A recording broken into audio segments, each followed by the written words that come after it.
Bismillahirrahmanirrahim. Alhamdulillahi Rabbil Alamin. Assalatu wassalamu ala ashrafil mursalin. Nabiyina Muhammadin wa ala alihi wa sahbihi ajma'in. Assalamu alaikum rahmatullahi wa barakatuh. Екінші бөлігіне тоқталдық.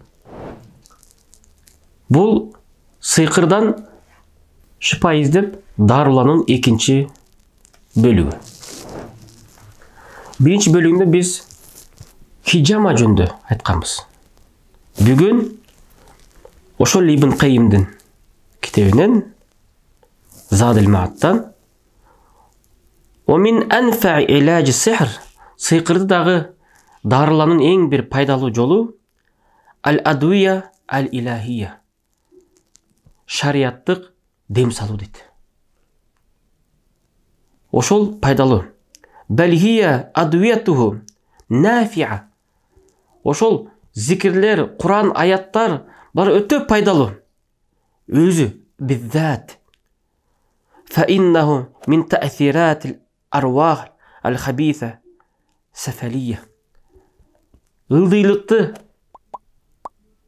көздеген бузукку жандар үчүн өтө чоң бір таасирин берет. Шайтандар үчүн. Сенин сыйкырды шайтандар керет көбүнчө. Жиндер керет, анан кыйнайт адамды.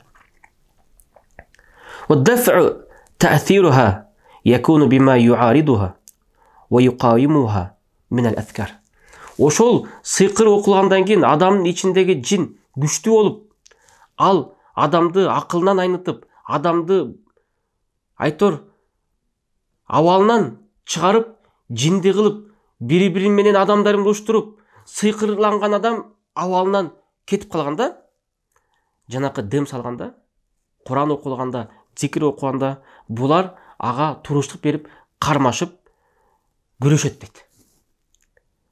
Эмне күрөшөт? Зикирлер. Билбесиз пайгамбар дуаларын айткыла, зикирди айткыла. Намаздан кийин зикирлер болобу. Эмне гана зикир ошону айткыла. Ла илаха иллаллах вахдаху ла шарика лах, лахул мульк ва лахул хамд ва ала кулли шайин кадир. Аллахумма ла мани'а лима а'тайт ва ла му'ти лима манa'т ва ла янфa'у зал жадду минкал жад. Эмне гана зикир айтсаңыз ошону айткыла. Андан кийин ол аят, Курандагы аяттар. Фатиха сүрөсүн окуйсуз. Фатиханы окугандан алиф ламды окуйсуз. Анан Бакара сүрөсүндөгү 102 аяттан 103 аятка чейин. Андан кийин каласаңыз акыркы 2 аят Бакара сүрөсүн. Алимран сүрөсүн башкы бети. Андан кийин Тахадан, Сафаттан, Арафтан, Рахман сүрөсүнөн, Хашр сүрөсүнөн. Эгер аларды билбесеңиз, Фалак, Нас, Ихлас, аят курсини 7 жолу окуңуз балким. Фатиханы 7 жолу окуңуз. Фалак, Нас, Ихласты буларды 3 жолдан окуңуз. Неге? Бул Куран аяттары иншалла өз заты менен эле пайдалуу. وَالدَّعْوَاتِ الَّتِي تُبْطِلُ فِعْلُهَا وَتَأْثِيرُهَا анан кийин ошол дуалар. Көп дуа. Эгерде арабча билбесиз, кыргызча дуа кыла. Я Аллахым шифа бер, я Аллах шифа бер. Өзүң гана сыйкырды жеңүүчүсүң, өзүң гана күчтүүсүң, сен улууксуң. Аллаху акбар деп бериңиз. Аллаху акбар ушунчалык бизге улуу Аллах субхана ва тааля. Ошол жөнүндө көп алымдар керек болсо, Аллаху акбар деген сөз, Аллаху акбар деген сөз алоолонуп күйүп жаткан отту дагы өчүрөт деген хадистер бар.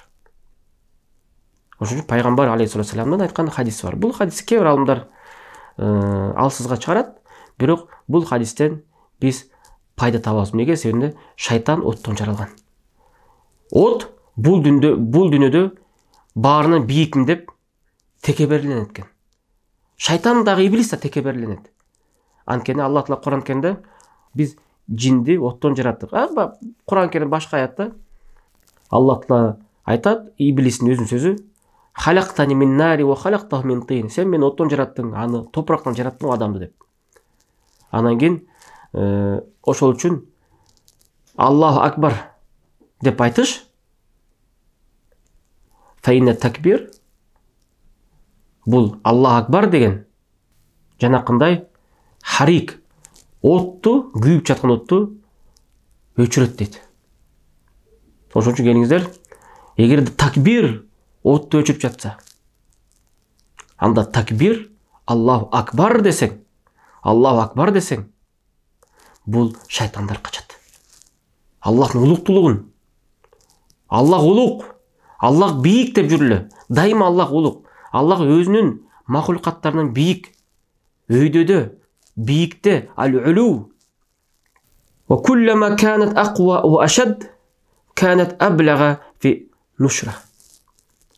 Канчалык катуу болсо дуалар, канчалык күчтүү болсо, ошол дем салганда өтө өзүнүн пайдасын берет. Wa zalika bi manzilati iltiqa jayshayn.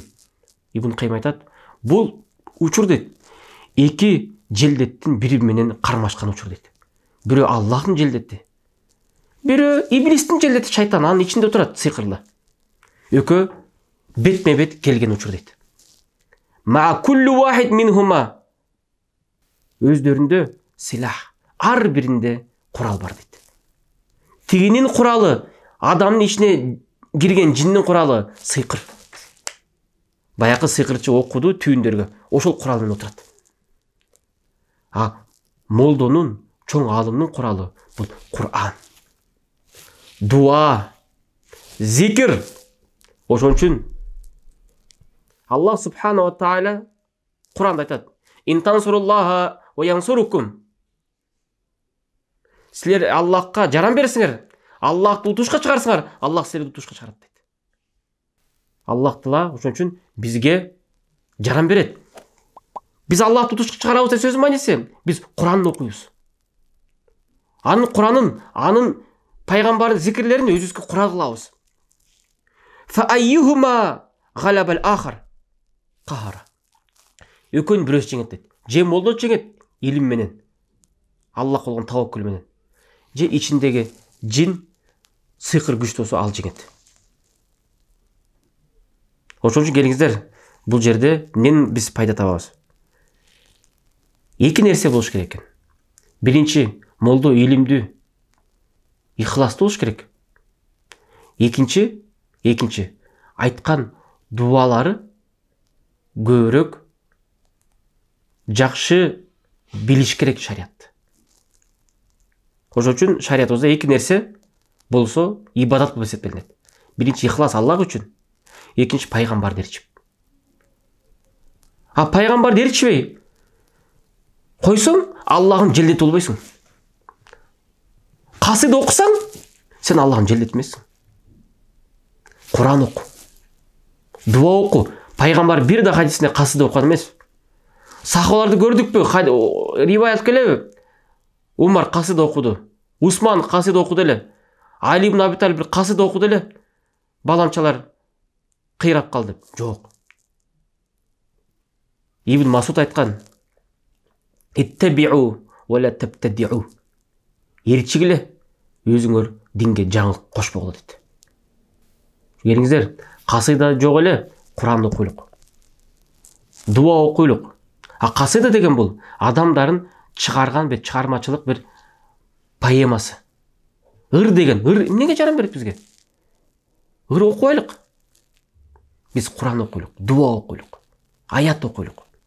Анткени аят бул жинди, сыйкырды сындыра турган.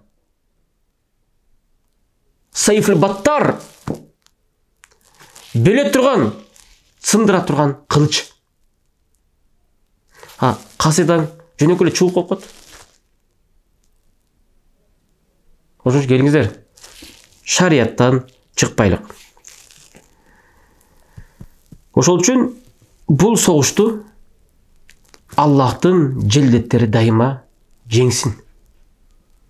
Иблистин желдеттери жеңип жатат эмне? Чала молдо окуганда. Динди билбейт ал. Ал ар кандай нерселерди камчап келет да камчы менен чап аткан болот. Бычак алып келип бычак менен дем салып аткан болот. Субханаллах, бычак менен демдин ортосунда эмне алака бар? Бычак менен койдун ортосунда алака бар. Бычак койго керек, муздагынга. Бычак менен нандын ортосунда алака бар. картошканы ортосуна алып, анан тиги адам менен бычак турса кандай эмне? Ошон үчүн келиңиздер, бычакты аралаштырбайлык. Бир гана Кур'ан окуйлук. Анткени бычактан дагы кесип бөлүп салуучу Сейфил Баттар, ошондой кесе турган кылыч, бул Аллахтын аяттары. Субхана ва тааля. Анткени Аллах бийик, Аллах алиюн кабир. Аллахтын аяттарынан дагы улуу нерсе жок. Эми сыйкыр кимдерге көбүнчө таасир берет да, кимдер көбүнчө сыйкыр менен ооруйт. Кимдерге сыйкыр чоксо таасирин берет да, сыйкыр менен ооруп кетет. Шейх Ибн Кайим рахимахулла айтат: «Иннама ятимму та'сираху фил кулуб даифа мунфаила». Сыйкыр таасир берет дейт алсыз жүрөктөргө. Алсыз жүрөктөргө. Неге? Илим жок, амал жок, таквачылык жок, ибадат жок. Вон нуфус шахвания. Шахаватка, азырыкка берилген напсыларга таасир берет. Ичип, ойноп, алдап, риба кылып, сүткорлук менен айтор арам жолдорго түшүп, жыргап эле жүргөн ошондой адамдар, булар сыйкырдын пациенттери. Сыйкырдын кишилери булар. Сыйкыр ошолорго тез жабышат эгерде окулса. Аллати хия муаллака.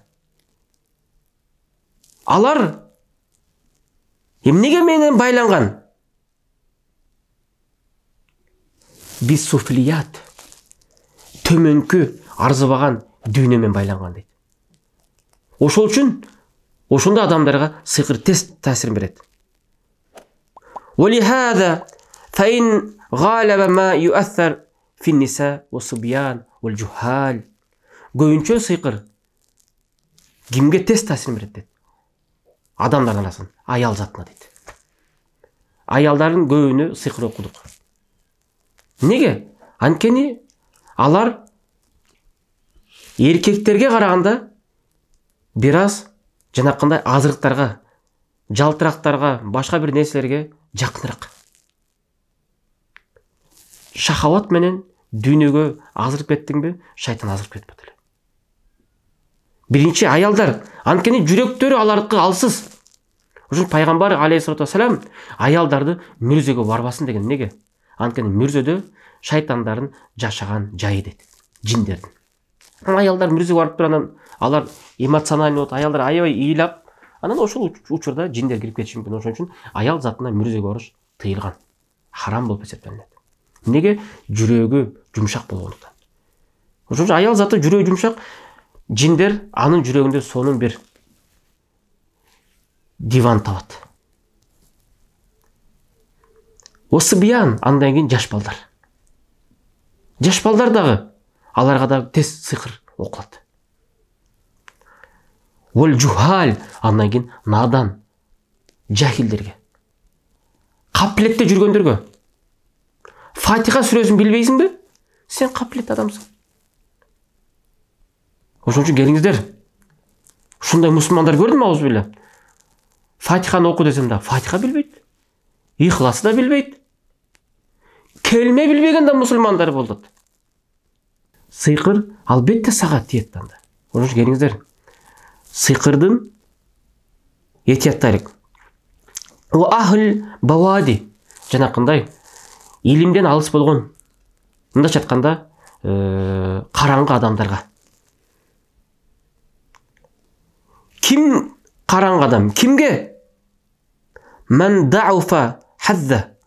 Хаззаху минад-дин. Динден анын үлүшү аз болгон. Мындайча айтканда, намазы аз, орозосу аз, дуасы, таваккулу, ва таваккул ва таухид. Аллах болгон таянычы жана Аллахтын жалгыздыгы жөнүндө кабары жок. Бул адам Аллахтын жалгыздыгына ишенбейби? Бул көз ачыктан, Кудайдан корккондон да катуу коркот. Аллахтын жалгызына ишенбейби? Бул сыйкырчыдан артын карабай качат. Субханалла, сыйкырчыдан коркпош керексиңер. Күндөрдүн биринде жинден коркуп бир адам мага чалып атат. Устаз, салам алейкум. Ва алейкум ассалам. Ошо сиз ошо 3 тамга жөндө чалып атам сизге дейт. Мен айттым, чалып атам, 3 тамга жөндө чалып атам дейт. Мен тамашалап айттым, МВД дедим. Жок, МВД эмес дейт. Сиз Ибраим Устазсыз дейт. Ооба, Ибраим Устаз. 3 тамга жөндө сурап атам дейт. Мен түшүнүп атам, жинди айта албай атат. Мен айттым, жинди эми силер эми аны тергеп эркелетип баштадыңар. 3 тамга деп. Арабтарда ал 2 тамга жин. Орустарда 4 же 5 тамга ды жин. Аягында 2 болушу мүмкүн. Же башында ды менен. Арабтарды көрүп элек, "Я шейх, инди харфан." О шейх, менде 2 тамга бар деп айтып беле. Жок, мен аны тамашалап айттым. Адамдын денесине көптөгөн мүчөлөрү 3 тамгадан турат дедим. Көз, ооз, бут, кол, баш, калган жерин айтпай эле коеюн дедим. Ошон үчүн мен тамашалап ошонтип элге айтам. Жин деп эле айтыш керекпиз, 3 тамга дебеш керекпиз. Аллах субханала тааля Куран Керимде 3 тамга сүрөсүн чүргөн жок. Куранда жин деген сүрө бар. Анан кээ бир чалдар айтат, силер балдарын жүрөгүн чүрбөй, жин дебей, мурда биздин ата бабаларыбыз аркасы бар эле, анан кийин илешкен бар эле, илешип калды эле дечиле. Ичине ошентип айтпайсыз, азыркы жашта силер аябай курч эле, жин деп, шайтан деп калыпсыңар дейт. Мен айттым, азыркы жаш балдар дедим, ушундай ужас кинолор көрөт дедим. Мен айткан нерсе эчтеке эмес дедим. Алардын күнөөсүн мен көрсөм мен коркуп кетем дедим. Ошон үчүн ар нерсени өз аты менен аташ керек. Пайгамбарыбыз айткан, ошону Аллах Куран Керимде Адам алейхиссаламга ар нерсенин атын үйрөтүп, ар нерсени өз аты менен атап берген. Ошон үчүн келиңиздер, жин деп эле айталык. Эгер жинден корксок, жин чоңоет. Иншалла кийинки сабактарда жин сүрөсү жөнүндө дагы кененирээк сабак өтөбүз. Ол жинди кандай экен, алар эмне экен, жинге кийинки башка учурларда киребиз. Бирок мен айтып жаткан нерсе, биз сыйкырчы болуу, көз ачык болуу, эч кимден коркпош керекпиз. Биз бир гана Аллах субханала таалядан коркуш керекпиз. Ошол үчүн сыйкыр фасултану та'сираху фи кулубил даифа мунфаила. Тура жолдон бурулуп кеткен алсыз жүрөктөргө сыйкыр өтө катуу таасир берет. Ошол үчүн фа инна наджиду қалбаху мутаалликан бишей касирал илтифат илейхи. Ошол үчүн анын жүрөгү бир нерселерге байланып калган. Ошону биз көргөнбүз дейт. Ошо адамдын жүрөгү бир нерсеге байланып калса, бул адамды тезирээк сыйкыр таасир берет. Фаятасаллат аля қалбихи бима фихи минал майл вал илтифат. Ошол үчүн сыйкыр аны баса калат. Кимдин жүрөгү ошондой нерселерге ийилген болсо, кимдин жүрөгү ушундай нерселерге байланып калган болсо дейт. Ошон үчүн келиңиздер, жүрөктү башка бир нерсеге ийбейлик. Жүрөк бир гана Аллах Тааланын улуктулугу менен байлансын. Аллаху акбар. Ла илаха иллаллах менен байлансын. Жүрөк дүйнөгө, биздин бала чакабызга, жубайыбызга, кимге болсо дагы жүрөк катуу байланбасын. Жүрөк бир гана Аллах субханала тааляга, жананын элчисине байлансын. Келиңиздер, ошентип биз сыйкыр маселесинде Ибн Кайим аль-Джаузиянын китеби менен айтып бердик. Аллах субханала тааля сиздердин жүрөктөрүңүздөрдү иман менен, Куран аяттары менен толтурсун, сыйкырларга жол берилбесин. Ошон үчүн алымдар айтат, пайгамбар алейхиссалату вассаламдын эмне себептен анда пайгамбар сыйкырланып калды дегенде, алымдар айтат, бул Аллах субханала тааlanын каалоосу дейт. Ошон менен Аллах Таала бул үммөткө сабак берди. Менин жүрөгүм иман менен байланды, менин жүрөгүм дин менен байланды деп өзүң 100% кепилдик берип, мага эчтеке сыйкыр өтпөйт деп биз текебир болуп кетпейлик деген максатта дагы пайгамбарга сыйкыр окутулушу, анан кийин тигил адамдарга окулуп жатканы биз ортосунда болуш үчүн. Пайгамбар окулгандыгын билип дайыма Аллахка таянып жүрсөк, аны тегтинде адамдарга жолун түшүп кетпейлик. Неге? Анткени алардын жүрөгү жанакындай болбогон нерсеге байлангандыктан. Келиңиздер, жубайларыңызды, балдарыңызды дем салганга, өздөрү дем салганга үйрөткүлө. Сыйкыр деген бул жаман нерсе. Сыйкыр бул жалган нерсе. Ошон үчүн кээ бир адамдар жанакындай сыйкырларды жасашат. Ошол себептен тумарларын ачсаң, тамгалар, цифралар аны эч ким билбейт. Аны бир гана Аллах билет албетте. Бирок сыйкырчы менен шайтан билет. Бул тамганын артында эмне бар? Бул цифранын артында эмне бар? Бул расшифровка кылыш керек. Балким артында өлүм жазылган. Балким артында ажырашсын, акчасы түгөнсүн, береке жоголсун, балеге кабылсын. Аны бир гана Аллах субханала тааля билет. Ал эми ислам динде андай нерсе жок. Ислам динде Куран ачык айткан, ар бир аяттар түшүнүктүү. Пайгамбар айткан жок. Абу Бакыр, мен сага бир нерсе калтырып кеттим. 62-32 деген жок. Же Умар 42-43. Али алиф тамгасы, ба тамгасы деген жок. Пайгамбар Куран Керим аяттарды, хадистерди ачык түшүндүрүп кеткен. А сыйкырчылар булар катат. Чыныгы сөздү. Тамгага катат. Цифрага катат. Келиңиздер, Аллах субханала тааля бизди ушундай ыплас начар адамдарын олак кылсын. Ассаламу алейкум ва рахматуллахи ва баракатух.